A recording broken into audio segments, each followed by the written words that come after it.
السلام عليكم ورحمة الله وبركاته. إن الحمد لله نحمده ونستعينه ونستغفره ونعوذ بالله من شرور أنفسنا ومن سيئات أعمالنا. من يهده الله فلا مضل له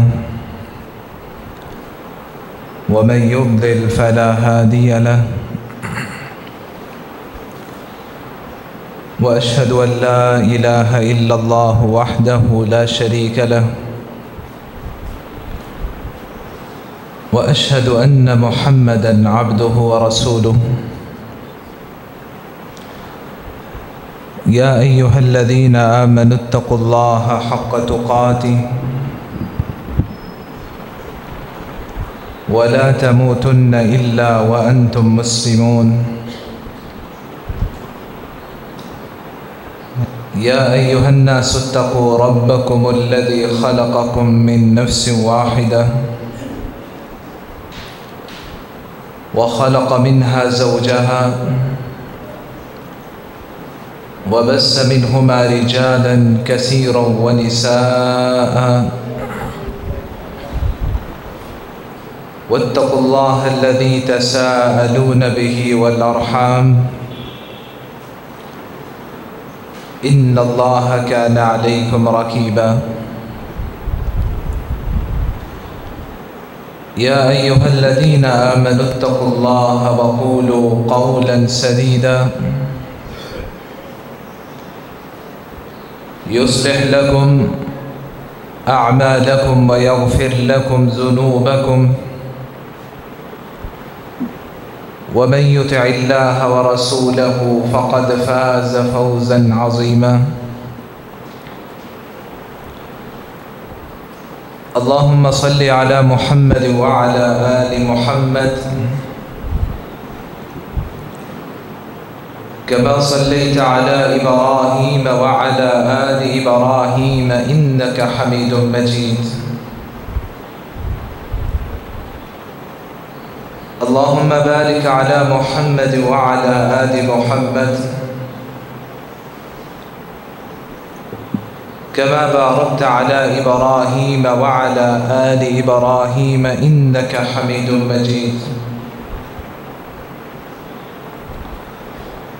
أما بعد، فإن خير الحديث كتاب الله،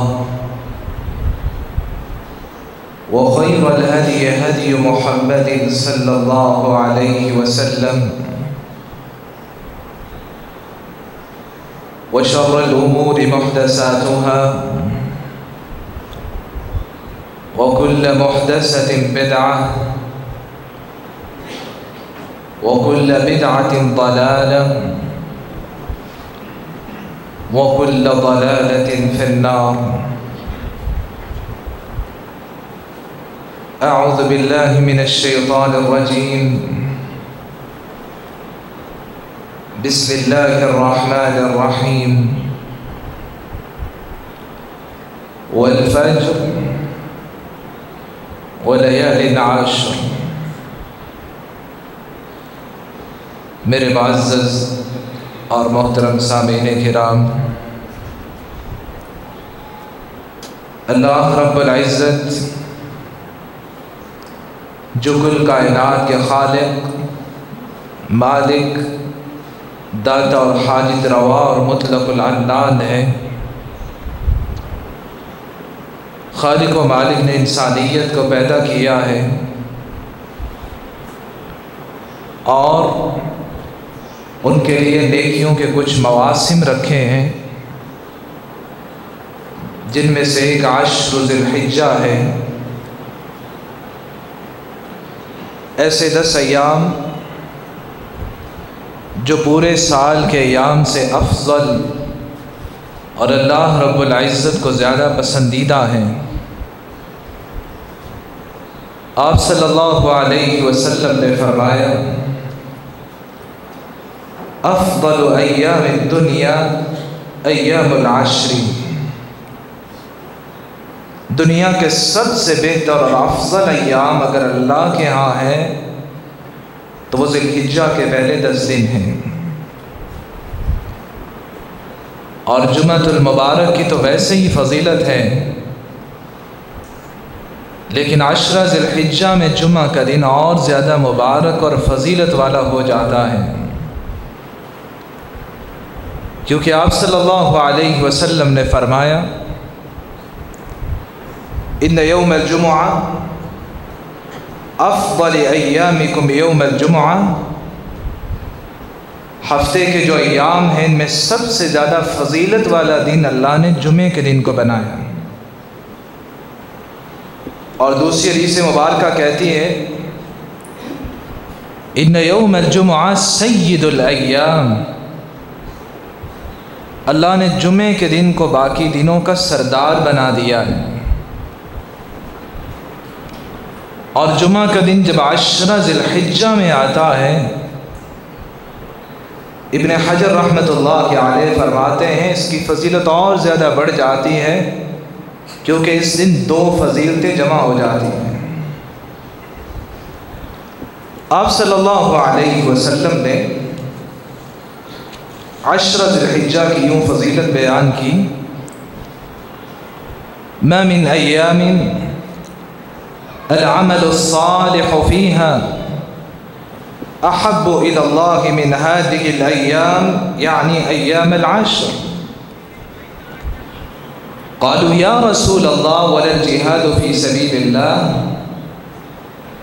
قال ولا الجهاد في سبيل الله الا رجل خرج بنفسه وماله فلم يرجع من ذلك بشيء۔ سال کے کسی دن بھی اللہ رب العزت کو کیا ہوا عمل اتنا زیادہ محبوب نہیں ہوتا جتنا ان دنوں میں کیا ہوا عمل اللہ کو زیادہ پیارا لگتا ہے۔ صحابہ نے سوال کیا یا رسول اللہ صلی اللہ علیہ وسلم، ایک انسان عام دنوں میں جہاد فی سبیل اللہ کے لیے نکلا ہے، کیا وہ بھی اس دن میں کیے ہوئے عمل کا مقابلہ نہیں کر سکتا؟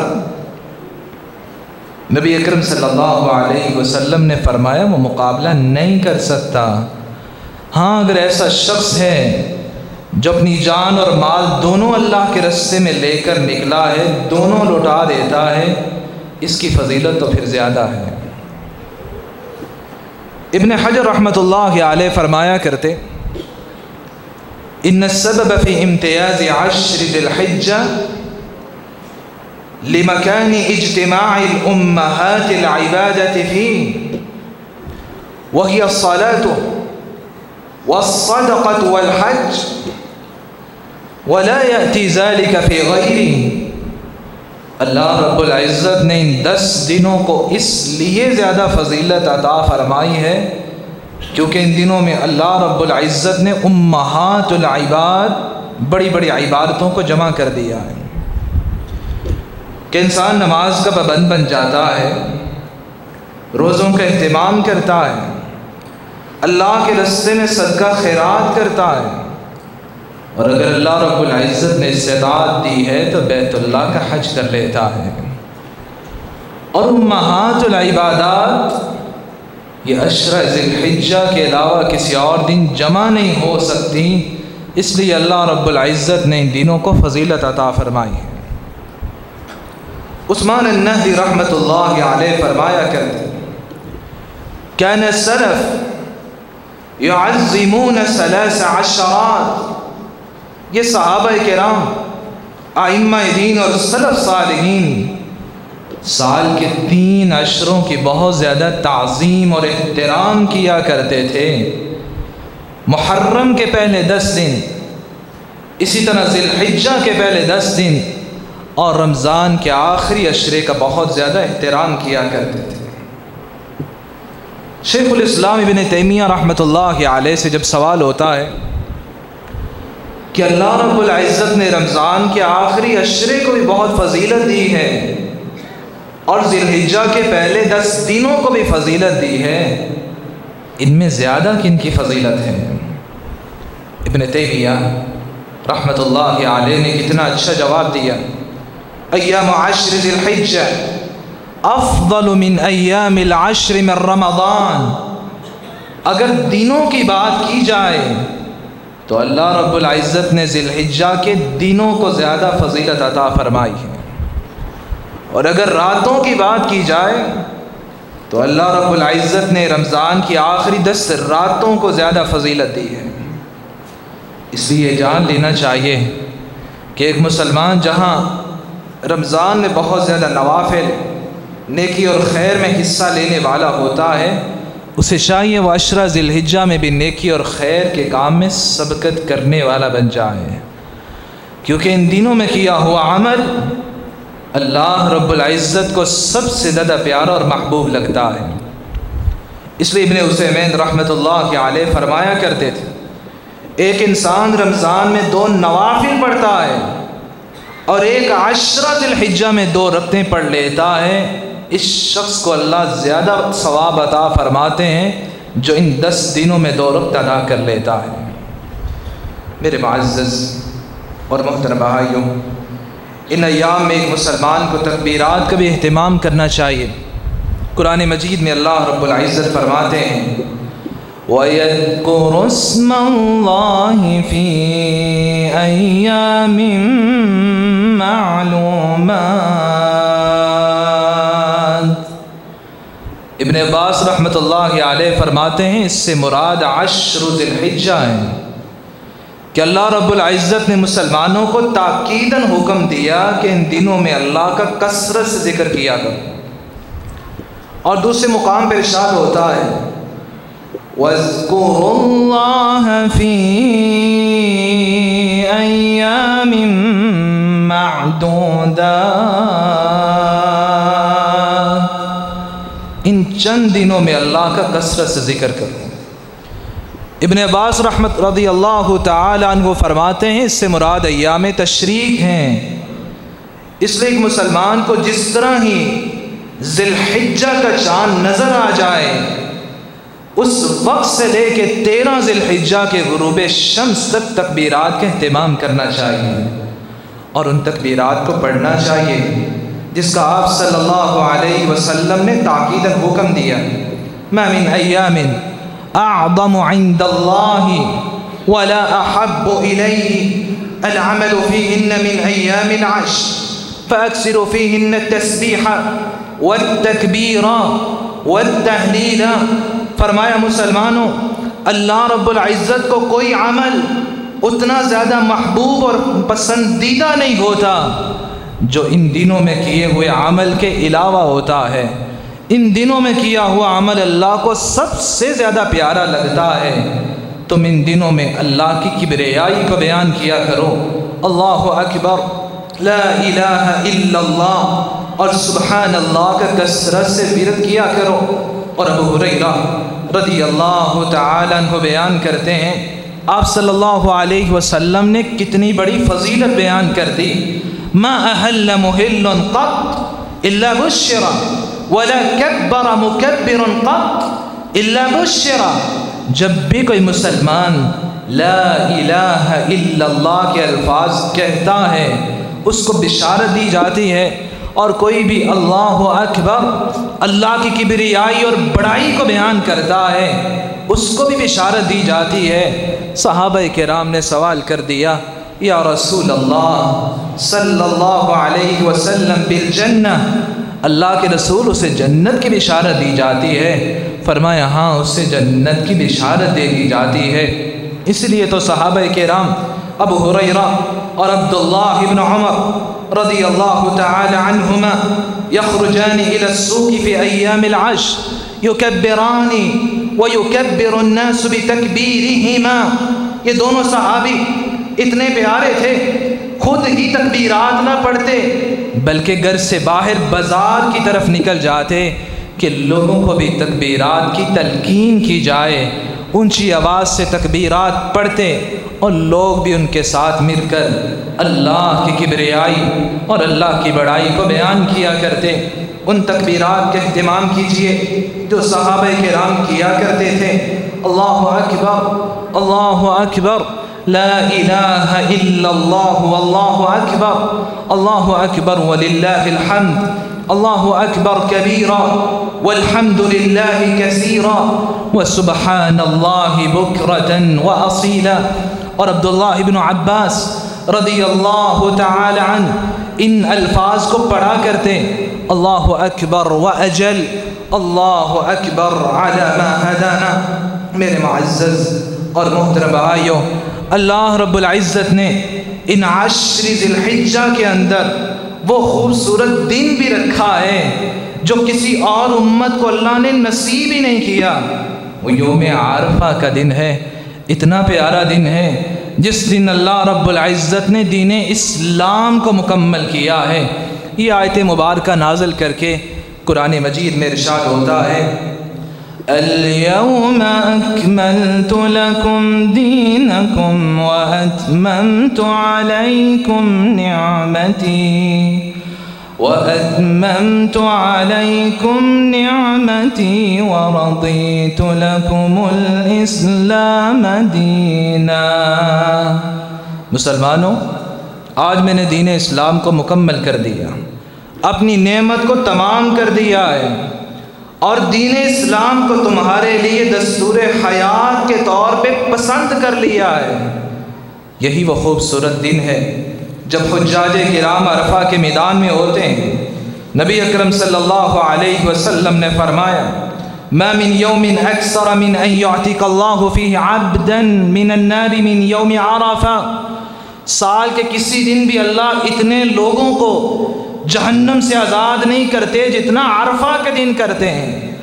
وَإِنَّ اللَّهَ لَيَدْنِي ثُمَّ يُبَاهِي بِهِمُ الْمَلَائِكَةُ۔ اللہ رب العزت اس دن عرفہ کے میدان کے قریب ہو جاتے ہیں، پھر فرشتوں پہ فخر کرتے ہیں۔ فرشتوں یہی وہ لوگ ہیں جن کے بارے میں تم نے کہا تھا تَجْعَلُ فِيهَا مَن يُفْسِدُ فِيهَا وَيَسْفِكُ الدِّمَاءَ۔ اللہ اگر آپ نے انسانیت کو پیدا کر دیا، یہ زمین پہ جا کے کشت و خون اور فتنہ فساد پیدا کریں گے۔ آج دیکھو، یہ میری بات مانتے ہوئے 2 سفید کپڑوں پہ میدان میں بیٹھے ہوئے ہیں۔ اللہ رب العزت پھر فرشتوں سے سوال کرتے ہیں، فرشتوں بتاؤ یہ کیا چاہتے ہیں؟ کہتے ہیں یا رب، یہ تو آپ کی مغفرت چاہتے ہیں اور آپ کے عذاب سے پناہ مانگتے ہیں۔ اللہ رب العزت فرماتے ہیں فرشتوں گواہ رہنا، میں نے ان سب کو معاف کر دیا ہے۔ نبی اکرم صلی اللہ علیہ وسلم نے فرمایا، ان اللہ یباہی بأہل السماء یوم عرفہ بأہل عرفات اہل السماء۔ اللہ رب العزت تو عرفہ کے دن حجاج کی وجہ سے آسمانوں پہ فخر کرتے ہیں۔ دیکھو یہی وہ انسانیت ہے جن کو میں نے پیدا کیا ہے، یہ میری بات مانتے ہوئے آج میدان عرفات میں جمع ہو چکے ہیں۔ آپ صلی اللہ علیہ وسلم نے اسی طرح مسلمانوں کو یہ ترغیب اور تلقین بھی کی ہے، خیر الدعاء یوم عرفہ، سب سے بہترین دعا وہ ہے جو عرفہ کے دن مانگی جاتی ہے۔ وَخَيْرُ مَا قُلْتُ أَنَا وَالنَّبِيُّونَ مِن قَبْلِي، اور سب سے بہترین کلمات وہ ہیں جو میں نے کہے اور مجھ سے پہلے 1,24,000 انبیاء کرام نے کہے۔ وہ کون سے کلمات ہیں؟ ان کلمات کا بھی عرفہ کے دن اہتمام کرنا چاہیے۔ لا الہ الا اللہ وحدہ لا شریک لہ، لہ الملک ولہ الحمد وہو علی کل شیء قدیر۔ اس دن خود اپنے لیے بھی دعا کیجئے گا، اپنے رشتہ داروں کے لیے، ماں باپ اور قرابت داروں کے لیے، علماء امت، حاکم وقت اور امت کے اصلاح و بہبود کے لیے بھی دعا کیجئے گا۔ اور اس دن کے روزے کا اہتمام کر لینا۔ آپ صلی اللہ علیہ وسلم نے اتنی بڑی فضیلت بیان کر دی، احتسب علی اللہ ان یکفر السنہ التي قبل والسنہ التي بعد۔ فرمایا مجھے اللہ رب العزت پہ یقین ہے، جو مسلمان عرفہ کے دن کا روزہ رکھ لیتا ہے اللہ اس کی زندگی کے 2 سال کے گناہ معاف کر دیتے ہیں، ایک گزشتہ زندگی سے اور ایک آنے والا سال اللہ رب العزت معاف کر دیتے ہیں۔ اور یہاں میں یہ کہنا چاہوں گا، نبی اکرم صلی اللہ علیہ وسلم کے اس ارشاد کو کبھی نہ بھولیے گا۔ اس روزے کی تلقین اور ترغیب اپنے گھر والوں کو بھی دیں، رشتہ داروں کو بھی دیجئے، محلے داروں کو بھی دیجئے اور اس فضیلت کو حاصل کیجئے۔ آپ صلی اللہ علیہ وسلم نے فرمایا من دعا الى هدى كان له من الاجر مثل اجورهم من تبع لا ينقص ذلك من اجورهم شيئا۔ جو کسی کو ہدایت خیر اور نیکی پہ لگاتا ہے، ترغیب اور تلقین کر دیتا ہے، اگر وہ نیکی پہ لگ جاتا ہے جتنا نیکی کرنے والے کو ثواب ملتا ہے، اللہ نیکی کی ترغیب دینے والے کو بھی ثواب عطا فرماتے ہیں۔ کتنی خوشی اور مسرت کی بات ہے، انسان اپنے گھر والوں کو ترغیب دے، اپنے رشتہ داروں اور قرابت داروں کو ترغیب دے۔ اگر وہ روزہ رکھ لیتے ہیں ان کے 2 سال کے گناہ تو معاف ہوں گے ہی، اللہ آپ کو بھی یہ فضیلت عطا فرما دیں گے، آپ کی زندگی کے 2 سال کے گناہ بھی معاف ہو جائیں گے۔ آپ صلی اللہ علیہ وسلم نے ایک اور فضیلت کا بھی ذکر کیا۔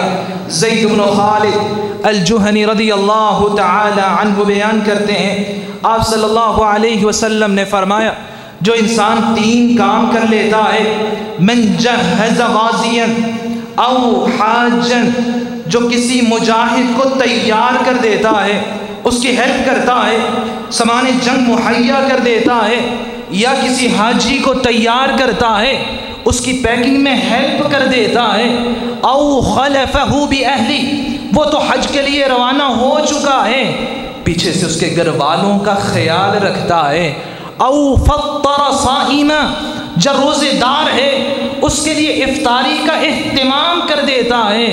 جو انسان یہ 3 کام کر دیتا ہے، جتنا ثواب اللہ رب العزت ان نیکی کے کام کرنے والوں کو عطا کرتے ہیں اتنا اس شخص کو بھی عطا کر دیتے ہیں۔ کسی کو روزہ افطار کروا دینا کتنا نیکی اور خیر کا کام ہے۔ آپ صلی اللہ علیہ وسلم نے فرمایا من فطر صائما كان له مثل اجر من تبع كان له مثل اجر صائم، جو کسی کو روزہ افطار کروا دیتا ہے جتنا روزے دار کو ثواب ملتا ہے اتنا ہی اللہ اس شخص کو بھی ثواب دیتے ہیں جو روزہ افطار کروا دیتا ہے۔ کتنی خوشی کی بات ہو، انسان خود روزہ رکھے، 2 سال کے گناہ معاف ہونے ہیں، اگر وہ 1 سے 10 لوگوں کو روزہ افطار کروا دیتا ہے اس کی زندگی کے کتنے سال کے گناہ معاف ہو جائیں گے۔ اللہ ہم سب کو اس نیکی کو بھی اختیار کرنے کی توفیق عطا فرمائے۔ میرے معزز اور محترم بھائیو، 10 ذی الحجہ کا اختتام یوم النحر 10 ذی الحجہ کو ہوتا ہے، اور یہ وہ خوبصورت دن ہے، یہ وہ خوبصورت دن ہے جس کے بارے میں آپ صلی اللہ علیہ وسلم نے فرمایا ان اعظم الایام العام عند اللہ تبارک و تعالی یوم النحر، سال کے سارے دن ہیں سب سے زیادہ فضیلت والا اور عظیم دن اللہ رب العزت کے ہاں 10 ذی الحجہ کا دن ہے۔ ثم یوم القر، پھر 11 ذی الحجہ کا دن ہے۔ یہی وہ دن ہے جس دن ابراہیم علیہ السلام اور اسماعیل علیہ السلام نے اللہ کے حکم کے سامنے سر تسلیم خم کیا اور ایک ایسی مثال انسانیت کے سامنے رکھ دی جو دنیا میں دوبارہ کہیں نظر نہیں آ سکتی۔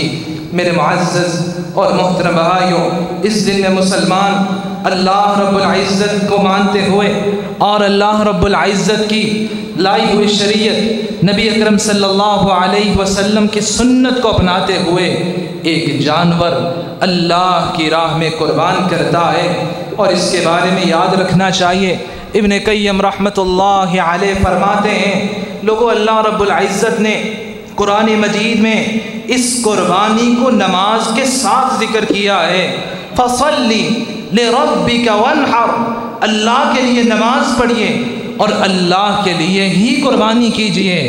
کتنے لوگ یہ کہتے نظر آئیں گے یہ قربانی کی جو رقم ہے کسی ہاسپٹل کو دینی چاہیے، کسی ایجنسی کو دینی چاہیے جو خدمت خلق کا کام کرتی ہے، کسی بیوہ کسی یتیم اور مساکین کے ساتھ خیر خواہی کر دینی چاہیے۔ نہیں، اللہ رب العزت نے جس بات کا حکم دیا ہے اسی کو مان لینا، اسی میں خیر اور بھلائی ہے۔ اور آپ صلی اللہ علیہ وسلم کی ذات گرامی، آپ سے بڑھ کر امت مسلمہ کا نہ کوئی خیر خواہ ہے، نہ کوئی اتنا زیادہ اہتمام اور خیر کا کام کرنے والا ہے۔ ابن قیم رحمت اللہ علیہ فرمایا کرتے تھے، لم یدع النبی صلی اللہ علیہ وسلم یدع الاضحیہ، اللہ کے رسول صلی اللہ علیہ وسلم وہ گھرانہ جس میں 6 ماہ تک چولہا جلا نہیں کرتا تھا، آپ کی زندگی میں ایک بھی ایسا سال نہیں آیا کہ آپ نے قربانی نہ کی ہو۔ شعائر اسلام کو بلند اور تازہ کرنا، اسی میں ایک مسلمان کے لیے خیر ہوتی ہے۔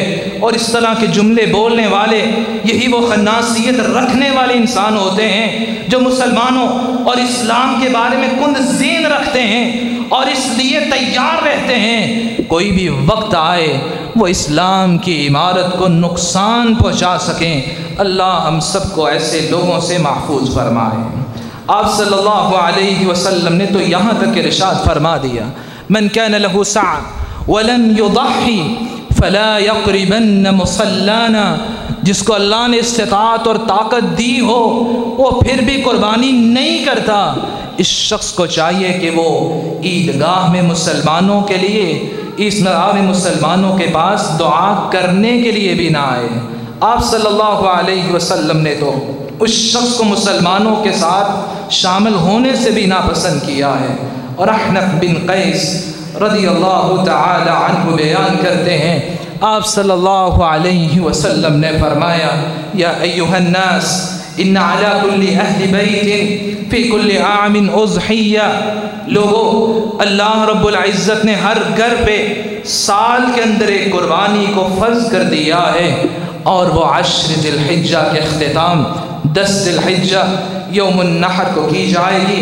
میرے معزز اور محترم بھائیوں، قربانی اللہ کی رضا کے لیے کیجئے گا، اس کے اندر نمود و نمائش یا معاشرے اور سوسائٹی کے اندر اپنی داغ بٹھانے کے لیے نہ کیجئے گا۔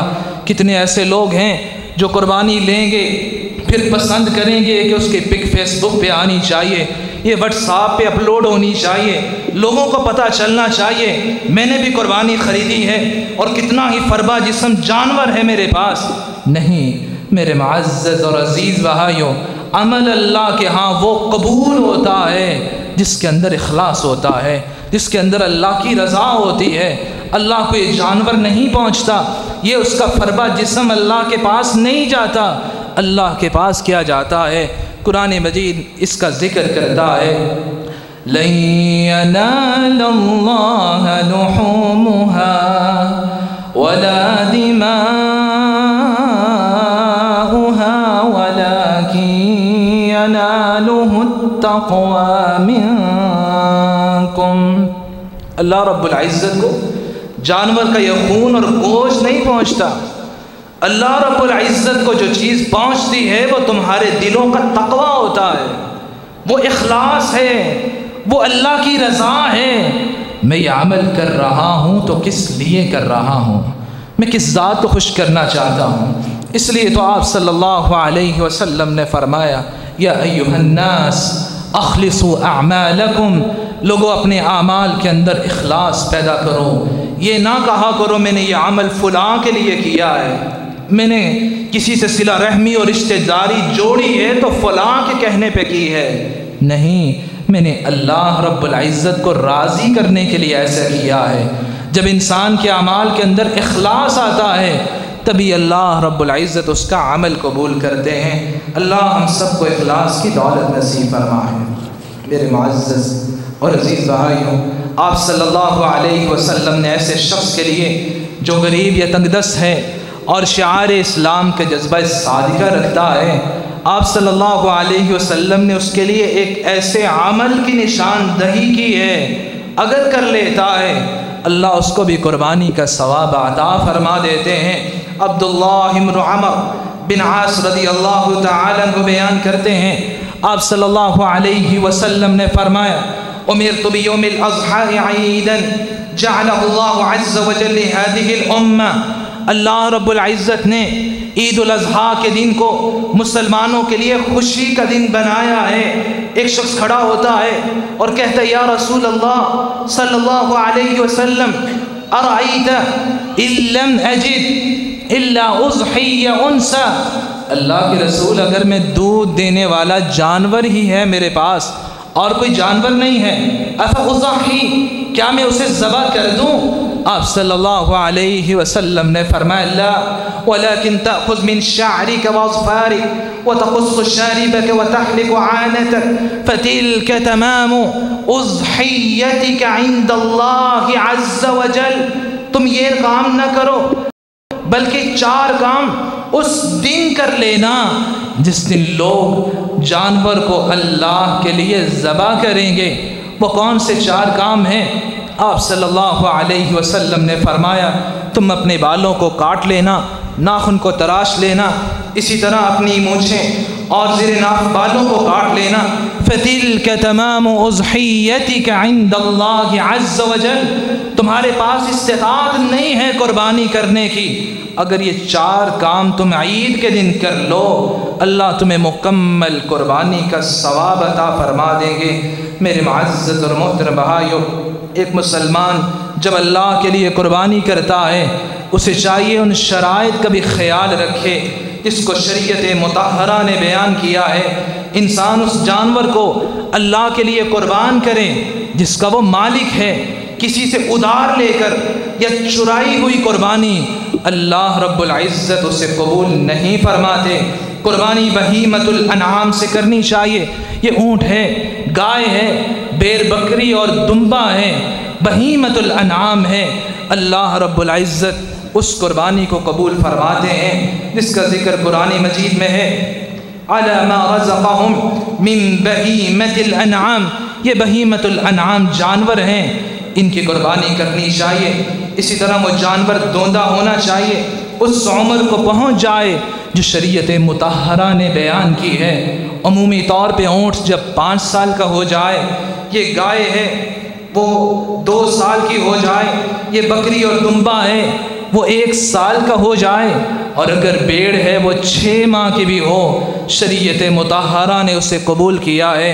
آپ صلی اللہ علیہ وسلم نے فرمایا لا تذبحوا الا مسنا الا ان يعصر عليكم فتذبحوا جزعة من الضأن، تم اللہ کے راستے میں دوندا جانور ہی قربان کیا کرو، اور اگر تمہیں یہ میسر نہ ہو تو پھر تم بیڑ بھی کر سکتے ہو جو 6 ماہ کی ہو، ابھی دوندی نہ بھی ہوئی ہو۔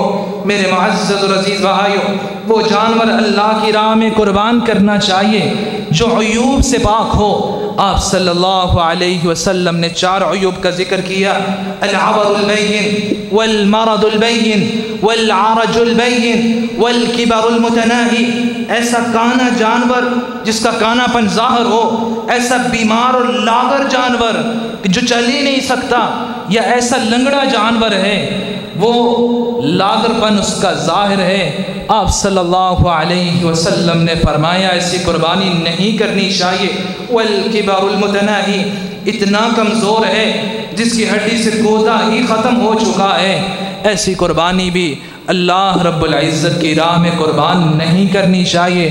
اور علی رضی اللہ تعالی عنہ بیان کرتے ہیں آپ صلی اللہ علیہ وسلم نے ہمیں حکم دیا ان نستشرف العین والاذن، جب ہم جانور کو خریدیں اس وقت اس کا کان اور آنکھ کو غور سے دیکھیں، کہیں اس کے اندر عیب تو موجود نہیں ہے، اگر وہ عیب دار ہے وہ اللہ کی راہ میں قربان نہیں کرنا چاہیے۔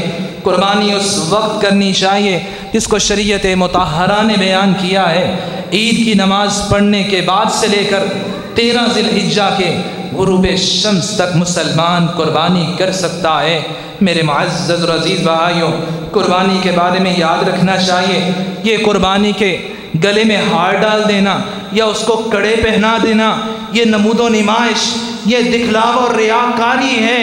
اللہ رب العزت کو ریاکاری نہیں چاہیے، اس عمل کو اپنائیے، اس سنت کو تھامیے جو صحابہ کرام کیا کرتے تھے۔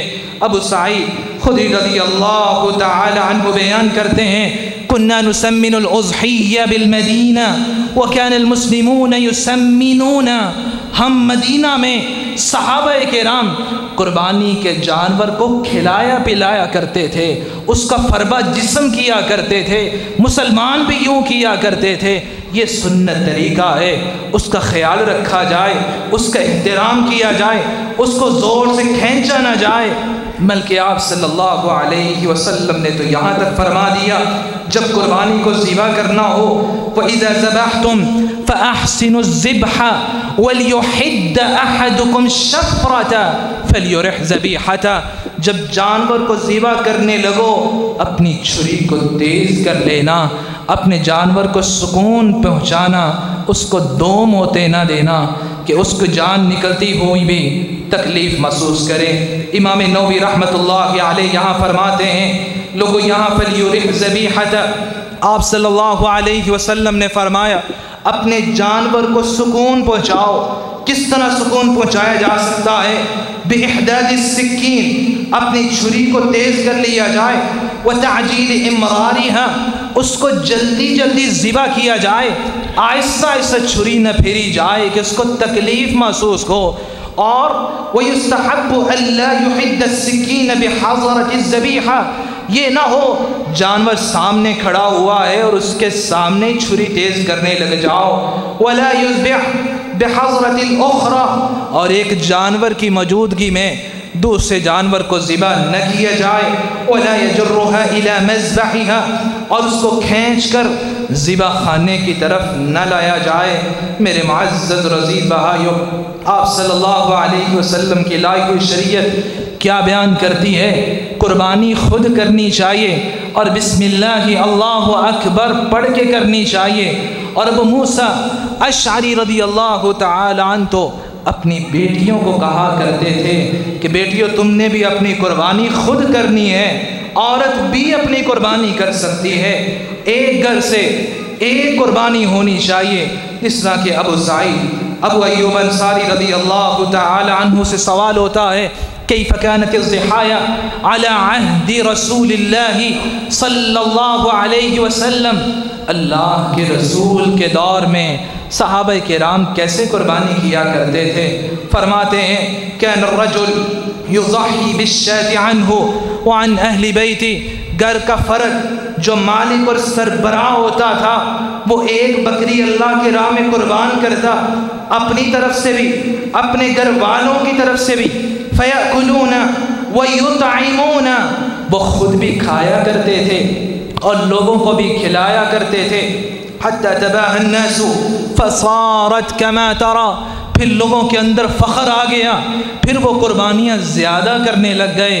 میرے معزز اور محترم بھائیو، ایک انسان زیادہ قربانی کر سکتا ہے، جس طرح کہ آپ صلی اللہ علیہ وسلم نے حجۃ الوداع کے موقع پر 100 اونٹ اللہ کی راہ میں قربان کیے تھے۔ لیکن اس سے بہتر عمل یہ ہے انسان کسی کو قربانی گفٹ اور تحفہ اور ہدیہ دے دے، اس کو اپنی خوشی کے اندر شریک کر لے۔ جس طرح کہ آپ صلی اللہ علیہ وسلم کے بارے میں عقبہ بن عامر رضی اللہ تعالی عنہ بیان کرتے ہیں، صحیح البخاری کی حدیث ہے، اعطاہ غنما یقسمها علی صحابتی فبقی عطود فذکرہ للنبی صلی اللہ علیہ وسلم، اللہ کے رسول صلی اللہ علیہ وسلم نے عقبہ بن عامر رضی اللہ تعالی عنہ کو کچھ بکریاں دیں، کہا ان صحابہ میں تقسیم کر دو جو قربانی کی استطاعت نہیں رکھتے۔ کہا یہ قربانی باقی رہ گئی، میں نے اللہ کے رسول صلی اللہ علیہ وسلم سے کہا اللہ کے رسول ایک بکری باقی رہ گئی ہے، فرمائے جاؤ اس کو تم ذبح کر لو۔ کسی کو قربانی گفٹ بھی دینی چاہیے، یہ زیادہ نیکی اور خیر کا کام ہے کہ انسان جہاں ثواب لے رہا ہوتا ہے وہاں صلہ رحمی بھی کر رہا ہوتا ہے۔ میرے معزز اور عزیز بھائیو، میری اللہ رب العزت سے دعا ہے الہ العالمین ہمیں اپنے اعمال کے اندر اخلاص پیدا کرنے کی توفیق عطا فرمائے۔ وآخر دعوانا ان الحمد للہ رب العالمین۔